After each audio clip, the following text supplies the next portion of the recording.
do it. Oh, no, Whit. We're all going. Let's go, Tony. I'll watch. Let's go. I'll watch. Yeah.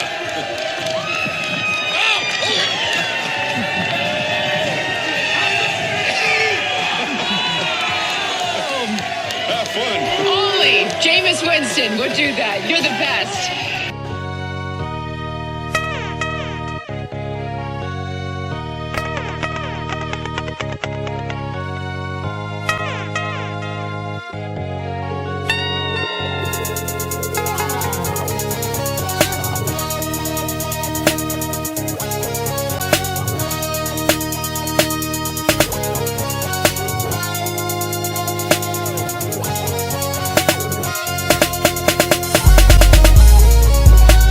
What's up, and welcome back to Cover 2 with BeeWoo. and Earl Knows It All. And guess what, people? If you ever seen the movie Honey, I Shrunk the Kids, we tried out a little something new, man. And BeeWoo, he shrunk, man. I'm just kidding, man. BeeWoo, we had to call in a pinch hitter for him, man. In a pinch, in a bind, every now and then you got to call in some reinforcements, man. So we're joined today by, what's your name, man? Tell the people your name. Elijah, and against my better judgment, world, please forgive me. I don't know how this has happened. You can see this young man has on a Falcon hat. I've tried everything in my power to not make him be a Falcons fan. Maybe this is just the influence of his uncle or the other people in his family. I don't know, but he's a Falcon fan, man. So we may get some Falcon fan perspective on this bye week, but we still got a jam-packed show for you today, man. So we're going to let Elijah chime in a little bit with us, man. He's going to be riding with me today as we get this recording off to you because the show must go on, man. And also, do yourself a favor before you do anything else. Make sure you like this video, subscribe to the channel, and turn your notifications on so you don't miss a thing. Comment below as well. We want to make sure you guys are staying engaged. We love the comments. I love what y'all be saying. We got a lot of people talking about, why don't we talk about Russ? We're going to talk about Russ this week. Why don't we talk about this team or that team, man? Comment below. Let's go get the pot stirred, man, and we will talk about your team. We love to hear what you guys have to say. And, yeah, man, like I said, we also want to talk about a special Thanksgiving edition of the show that we're going to have, man. So BeeWoo will be back for that. We'll be recording that and getting it out to you guys on Thanksgiving, right before you get your turkey, right before you, have to watch the Cowgirls play.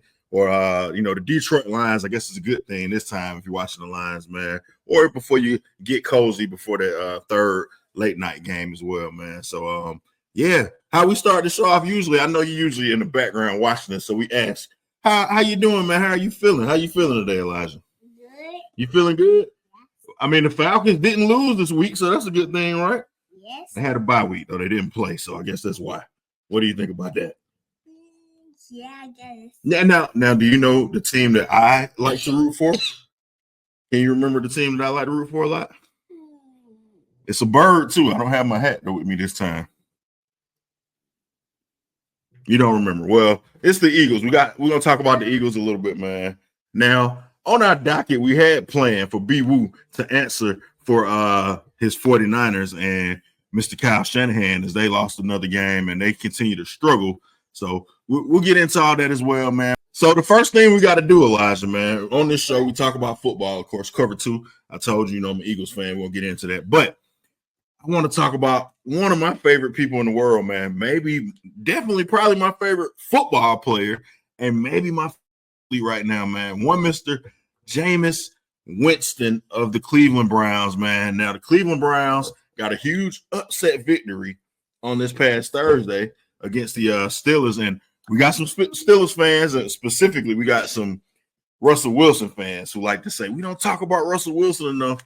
We're still not really going to talk about him right now, but the thing we will say is that Jameis Winston came through in the snow, Winter Wonderland, man. Now, Elijah, we were talking about snow yesterday, right? And I think maybe I showed you a clip of this video, and you said, man, I've never seen snow before. It has not snowed in Atlanta since you've been alive. What do you think about that, man?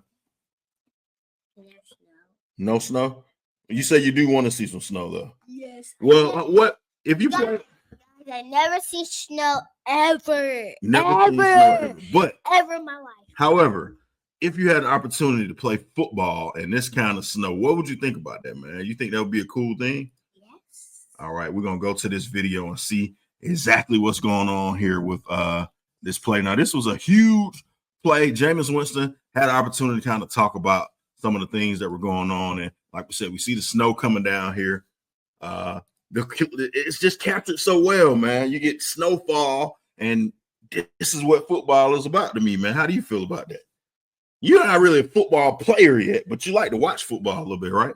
Yes. Okay, well, here's Jameis going back. He hustles, moves, gets away from the sack, and then makes a run. And that's almost like it kind of reminded me of John Elway, way before your time, flying into the end zone with the helicopter move. Jameis makes that big touchdown run, man. And yeah, it's huge, man. In the snow. And man, I talk about this a lot with one of my friends, your Uncle Ernie, man. We just love Jameis Winston, man. He's a funny guy. He has these great clips and quotes, and he actually talked about this play and kind of what led up to that. So I want to show that clip a little bit as well, and we're going to get the words from Jameis himself about what went on that play. Man, it really was amazing. Like, I was just praying on the sideline because that fourth quarter, it really was like it was a whole paradigm shift. Like, we were playing so well offensively, and then bang, bang, back-to-back drives with turnovers. And I'm just like, oh my gosh, like this is really an NFL's film moment. The snow starts pouring down. It starts getting like I felt like my feet started getting heavy because I'm squishing through the snow. And man, it was so good, and it was so great to end up in that win. Jameis is a natural treasure, man. He's a funny guy. And, he may have a second life as a preacher or something like that as well, man. Just kind of watching what this guy does out there in the field, man. It's a lot of fun to watch him, man. I got to admit. I kind of wish Jameis would have came to Atlanta just for the entertainment value of things as well. And guys, what's the name of this? That's the Falcon, man. We're going to get to the Falcons a little bit later, okay? All right. So the next team we got to talk about before we talk about the Falcons is another bird team. Now, are you getting a little antsy? You still rocking with me? You gonna be able to hold? There's a big responsibility now. You think you can hold it down? All right, we got to talk about Saquon Barkley and my Eagles. Fly, Eagles, fly. I told you last week the Eagles are quiet as kept, making a push, man. And Saquon Barkley had a career day, man. He had 26 carries for 255 yards, 2 touchdowns in that game, man. And I think he added like 20 yards receiving as well in the game. 47 yards receiving, excuse me. Saquon Barkley is the man, man. And he has my Eagles kind of in the reverse space than what they were last year. They started out the season so great last year, 10-1. And then after that, they kind of fell apart. Well, this year they started off a little bumpy. They had to get their footing. They lost to your Falcons and Kirk O'Chains, man. And you fell asleep. That was a Monday night game. You remember you woke up and you told me, hey, did the Falcons win that game? I had to tell you they did when they beat the Eagles. Well, the Eagles are on the run now, man. They're 9-2 now. And like I said, they look like a well-oiled machine. So we're going to give you a little clip here of what my guy Saquon did. So here you see my guy Saquon breaks off a 70-yard touchdown run, man. Now you see how fast this guy's running? You think he's faster than like Sonic or Catboy, one of those guys? You don't know if he's that fast. 70 yards is pretty nice, though, man. And, I mean, he hits the hole, makes the guy miss, and is off to the races after that. Now, this wasn't Saquon's only large run, too, man. He was doing a lot of work out here, man. Saquon in the second half of that game continued to dominate. He just kept running, man. Couldn't stop him. Now, this next run by Saquon here puts this game away, gave him his second touchdown, and yeah, man. I mean, he makes a guy miss in the hole again, and it's off to the races. Breakaway speed, and Saquon, a major night. Probably could have put up even more yards in this game, but you look at where the New York Giants are right now, man. They just cut their quarterback, Daniel Jones, Danny Dimes. They didn't pay Saquon Barkley for some reason, man. They decided that was a bad idea, I guess, but how their fortunes have changed. And the major question I have, Elijah, this is what I have. Is Saquon Barkley the MVP right now? He's leading the league in rushing, man. Right now, he has 1,392 yards. I think he's fourth in the league in touchdowns with 10. Of course, Jalen Hurts has 11 rushing touchdowns with the tush push, but I'm going to go out and say it, man. I know a lot of times we try to get us awards to quarterbacks every single year. Last year, Lamar Jackson won it. Lamar looked like he was on pace to get it again this year, but, that loss against the Steelers last week may hurt them a little bit. I don't know. We may see, but I got to say right now today, Saquon Barkley is the MVP of the league, man. I think he's doing tremendous work.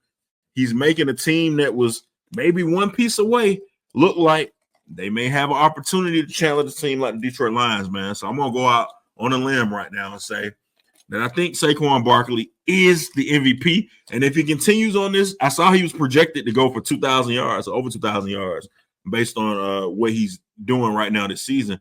I think it's a wrap for him at that point that he'll win the MVP, man. So what are your thoughts on Saquon Barkley winning the MVP?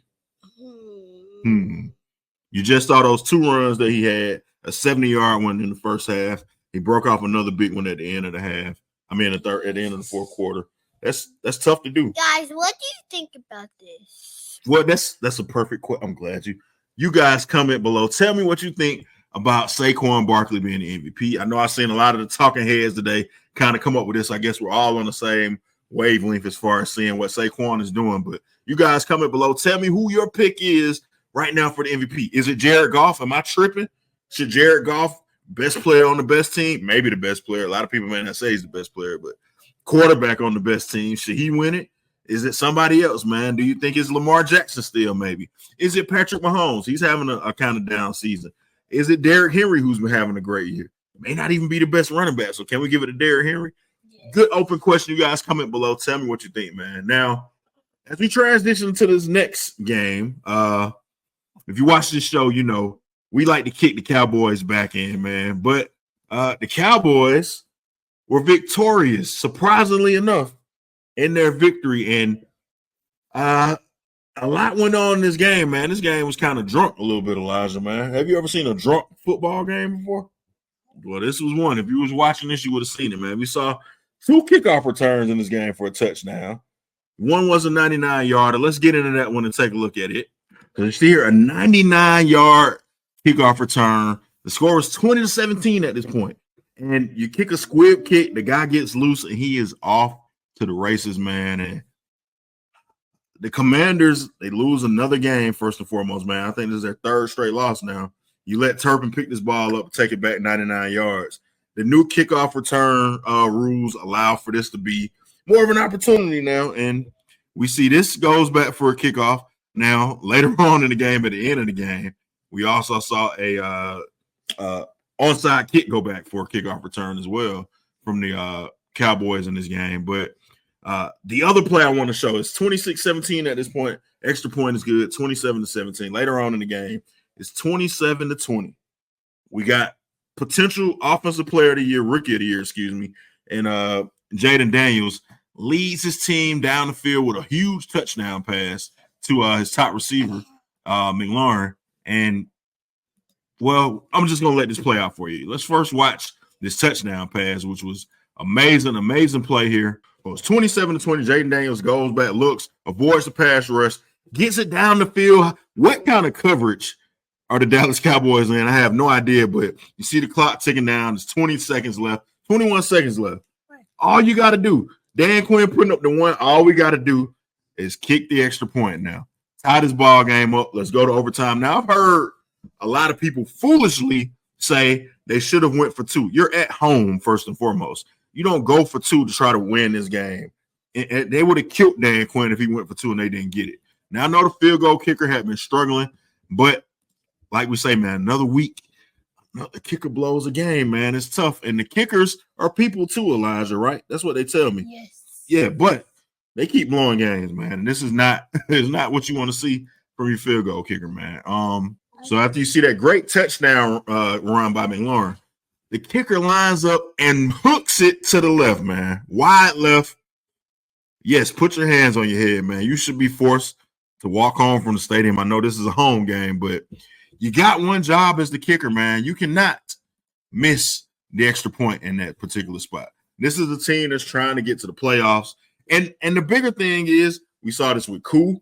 We saw this with just kicker after kicker, block kicks, just missing field goal kicks to try to win games, man. And it's a epidemic, whatever you want to call it, going on right now with kickers. And It's kind of crazy, man. It's a crazy thing. What do you think about these field goal kickers missing the field goal kicks, Elijah? What do you think?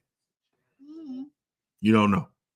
That's what I feel like too, man. I don't know why they're missing all these kicks. It's crazy. I don't know if it's something that's just more emphasis on right now, but it's an interesting thing to see this kind of play out this way, man. So we'll see and keep an eye on how this affects you. I talked about this about the Falcons with Younghoe Koo.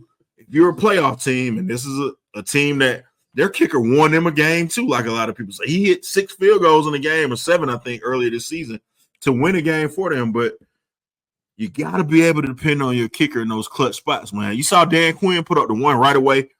No thought about it. We got to trust our kickers, but unfortunately, that doesn't happen. So, man, the Commanders fall to 7-5. They're kind of right now free falling almost. Looks like they're playing some tough games, division games. I had to win in this Cowboys game, man. I think it's kind of unacceptable to lose this game. Their defense played pretty good. You give up 2 special teams touchdowns. It's a tough way to lose, man. And your kicker misses these kicks, and it's just like, what are you going to do, man? Well, we're going to take a brief intermission here, man. I'm going to let Elijah go get some rest to go play, go talk about, I don't know, some Paw Patrol stuff. You guys be on the lookout, too, for Like Father, Like Son or Becoming Soon, where we talk about, you want to get your stuff off? Get it off, man. Like Father, Like Son. What are we going to talk about on there, man? So we're gonna talk about what's your favorite thing. Okay. And also, what do you like to do? You like to do gaming, right? Yes. Okay, so it'll be a little bit of. And we're gonna tell you guys about our game. Okay, yeah, we're gonna do some gaming on there. So that's what you can stay tuned for in 2025. Like Father, Like Son. You guys can already subscribe to that channel. You can see it here on on the Cover 2 channel. If you see it down there below, just click that button and subscribe to that as well. And you can watch this with your son or your daughter or whoever, man, as well. We got some good content coming for you there. But we're going to bid Elijah a farewell. Elijah, tell the people goodbye. Goodbye. All right, man. And when we come back, we're going to talk about a game that I predicted would happen, but I said the Chiefs and the Panthers could get a little sticky. We talked about this a couple weeks ago. We got that one coming up. We'll talk about Bryce Young. We're not going to forget about the 49ers either, man. We got to talk about them in the NFC West. And we also talk about the Bucs and one Mr. Baker Mayfield feeling dangerous in the Meadowlands as well, man. We'll be right back after this. What's up? I'm Earl Knows It All, and you are locked in to Cover 2 with BeeWoo and Earl Knows It All, man. First and foremost, I want to thank you guys for watching. Do me a huge favor, man. Make sure you hit that like button. Subscribe to the channel and tell a friend. And y'all know what we like to say. Tell a hater as well, man. We got jam-packed shows for you each and every single week, giving you the best coverage of the NFL. Myself and BeeWoo, man, we are here for you. We are the voice of the people, man. And now we're going to let you get back to the show as we get more into the topics for this week. What's up, and welcome back to Cover 2 with your boy Earl Knows It All, man. Like I said, BeeWoo's not here. I had to allow my tag team partner for today, Elijah, to bounce, man. Like I said, make sure you guys check out Like Father, Like Son as well. We got some content coming for you, but we want to continue to get right into it, man, as we will talk about the Chiefs sneaking past the Panthers in this game. They win 30-27. I don't have a lot of analysis on this game besides the Chiefs came out on fire, right? Looked like they were clicking on all cylinders. They were going to take care of business, put the Panthers away maybe, but I said this a couple weeks ago when the Chiefs were still undefeated. I said, the Panthers could be the team that sneaks up and bites them, man. They've been living on the edge all season. And one thing I'll say about Patrick Mahomes and about Travis Kelce and about Andy Reid, they've been in a lot of big games. They played in pressure moments, and they know how to pull out victories, maybe that they even shouldn't win. But they pulled this one down on the field goal late, man. Win the game 30-27. Ho-hum, it goes as a victory in the win column. And, nobody, looks at this or bats an eye at it. But the Chiefs, man, they look like they got a little bit of, chinks in the armor. And like I said, the AFC seems to be there for the taking. We talked about last week, Buffalo, who was on a bye week this week, looking great, beating them, of course. And Buffalo maybe being a team that could be the team to beat. We don't know. They still got to do it in the playoffs against Kansas City. Like I said, I've been a guy that has championed the cause for the Baltimore Ravens, but they're coming off a loss against a team like the Pittsburgh Steelers. The Steelers just lost the Thursday night game to Jameis Winston in Cleveland. So, we're getting to this point in the season where it's like, all right, man, the picture is about as clear as mud right now as far as who's going to be the team to beat. So, I'm kind of conflicted because I say, okay, I don't want to go against Patrick Mahomes. I've done that in the past, and it makes you look crazy if you go against this guy because he's obviously the best in the business. However, I do think they're right for the picking, man. They just seem to be kind of, just struggling or getting just barely by. And the fact of the matter that they kind of did that all last season as well. Can they do this again and win a third championship in a row? I don't know, man. Now, on the flip end of that as well, in that game, we talked about the Chiefs and how they jumped out. Bryce Young may have had maybe his best game of his career, man. It seems like he may be starting to figure things out. The Panthers had won a couple games in a row before losing this game, but putting up a valiant effort against a good defense like the Kansas City Chiefs. One thing you can say is they get after quarterbacks. They've been a solid defense all year, man, for the last 2 or 3 years, actually, man. Spagnuolo is going to come after you with blitzes and all kinds of different show you different looks. And to see him actually come out there and kind of figure that out was like, okay, man, maybe Bryce Young is finally kind of getting into the groove of things, man. So that's something to watch for as well, man, kind of seeing if he's going to be able to, kind of parlay this into something. They get him back out there. Canales decides to say, okay, we're going to make him our quarterback again. After the game, he said, his play has spoken for itself, so we don't have to say, which quarterback is going to play. Bryce Young's play is said enough, and he stepped up and, been able to maybe hopefully solidify being the quarterback of the future and the present for the Carolina Panthers, man. Now, you can go from sugar to ish real quick, man. I see a lot of people talking bad about this next guy we're going to talk about, man. CJ Stroud, speaking of quarterbacks from that class, that's been the kind of thing we talked about. Those two guys have been put up against each other, CJ Stroud and Bryce Young. Right now, CJ Stroud is struggling. They lose a game to the Titans, 32-27. And the crazy thing about it is they blow this game with a safety at the end of the game to kind of end it. CJ Stroud steps out of bounds, man. Let's take a look at this play, man. And it's kind of indicative of the way the season has went for them right now, man. It's a 30-27 score at this point in the game. And, you get the ball back. You're trying to show, okay, let's get down the field. Let's win a game that maybe we shouldn't win. But, we should win because we're favored to beat this team. But on 3rd and 17, man, to lose track of where you are and just step out of bounds and pick up a safety and end the game in that manner, it's tough. And it's people saying, okay, what's going on with CJ Stroud? Of course, I got my theories on why people are ready to kind of jump ship so quick on CJ Stroud, just because how the media is, man. And definitely how people are on social media. They want a reason to kind of down this brother first and foremost. So they've been waiting for an opportunity to kind of pounce on him. No pun intended with our Panther talk before. But it is a difference. I will say this. He's having a bit of a sophomore slump. Last season, he finished with 4,100 yards. He had 23 TDs and only 5 interceptions. This year, right now, currently, after this game, he has 2,800 yards passing, 14 touchdowns, and 9 interceptions already. So already he's about to double his interception total from last year. You saw that play kind of not having the poise or, the awareness of what's going on. And that was a thing that was so great about what we saw from him last year. I put up this video last year saying CJ Stroud may be the best quarterback in the NFL in the next 3 years, man. Kind of, forecasting what we could see just based on the way as a rookie he came in so poised. And what I saw from him at Ohio State, specifically watching him play in the playoff game against the Georgia Bulldogs, who have been the best and most dominant team in college football. He put up a great fight against that team, probably did everything he needed to do for them to win. And you saw him coming to the NFL along with DeMeco Ryans, and they were coming in and wrecking shop right away. Now,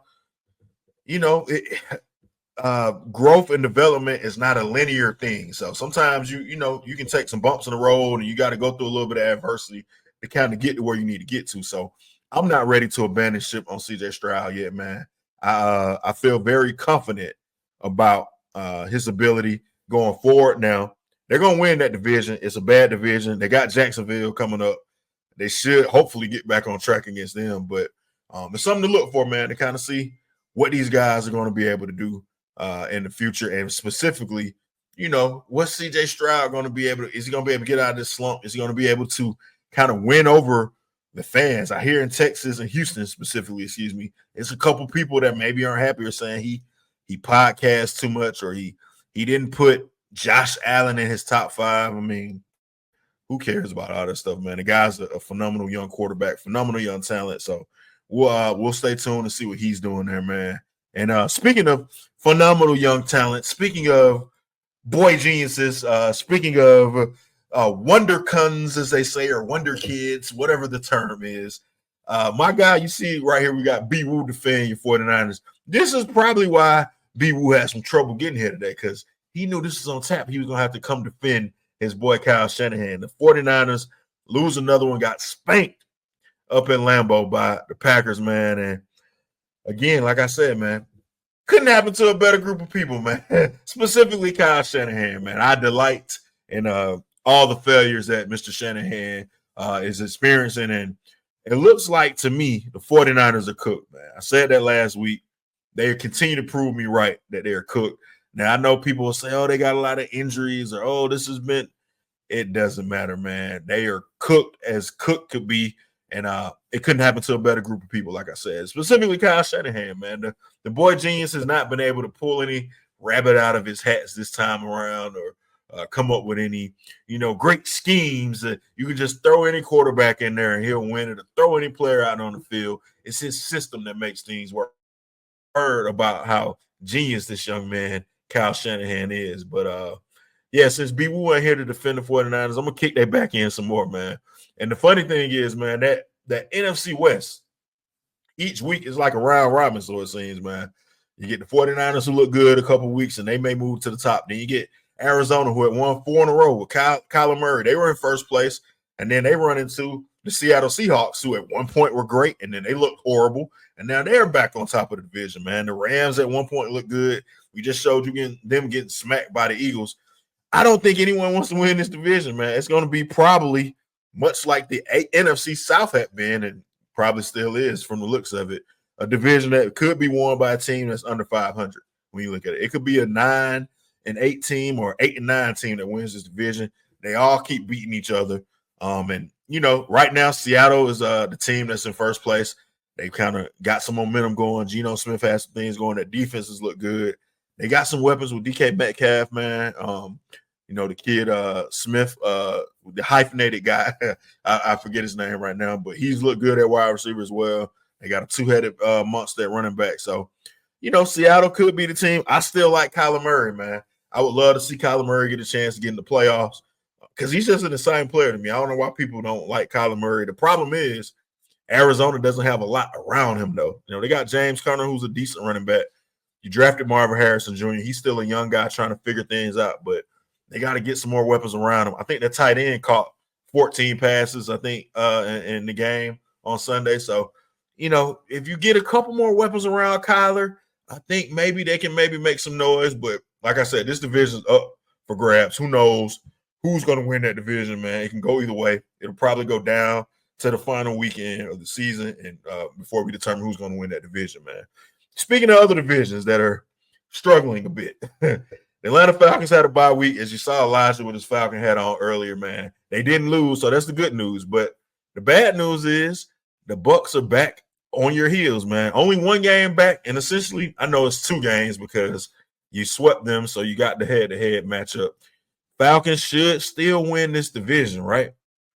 But it's the Falcons we're talking about, man. So you can't take anything for granted, man. And, as much as I hate to say it, and we keep kind of maybe discounting Baker Mayfield, is Baker Mayfield still the best quarterback in this division? He was last year. That's why the Bucs won the division.